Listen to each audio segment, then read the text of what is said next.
Hi guys! Good afternoon! Especially sa mga kapango. So guys, meron lang kasi akong tanong sa inyo about sa monetization ni Meta. Meron lang kasi kaming konting problem sa page ni Samantha. Na alam ko naman na yung mga ka-reels ko dyan, madami na kayo experience sa gintong pakulo ni Meta. So guys, please help me kung paano ang mainam na gawin sa issue namin na to. Please comment down below. Ayan guys, punta na tayo kay Meta. Ang next naman ay punta na tayo sa professional dashboard. Ayan guys, bali ganyan lalabas kapag pumunta tayo sa professional dashboard. Then, scroll down lang natin. So, ayan guys, after natin mag-scroll down, lalabas na dyan yung monetization, page recommendation. So, yung pipiliin natin yung page recommendation. I-click lang yan. Ayan guys, makikita naman natin na recommendable naman yung page ni Sam.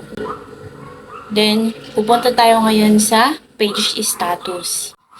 Ayan guys, pag pumunta naman tayo sa page status, nakalagay naman na page has no issues. Tapos, good news, no violation to show.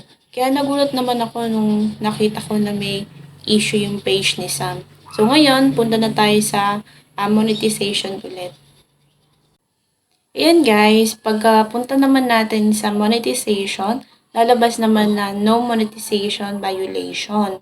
You may be able to earn money on some tools, but possible daw na hindi na ako ulit makapag-open ng ibang tools dahil nga meron daw kaming violation. Bali po mga tools na po namin is yung in-streams ads, brand content tagging, tapos yung star. So, yan nga po yung pinaka-violation namin nakalagay na unoriginal content. So, ngayon, tingnan natin. Open natin yung unoriginal content na yan. Ayan guys, yan yung lumabas nung inopen natin yung unoriginal content na violation. Ang sabi nga dyan, di naman daw maapektuhan yung iba kong tools like yung stars, brand tagging, tsaka yung in-stream ads. Pero, hindi na daw ako makakapag-open ng ibang tools like yung sa ads on Reels. Kaya guys, hindi ko alam kung ano problema. Pero, nag-delete naman na ako ng mga videos, Reels, na possible na nakikita ni Meta na unoriginal. Pero ano na kasi, 3 days na yung nakalipas mula nung nagpa-page review ako. Andiyan pa rin yung violation.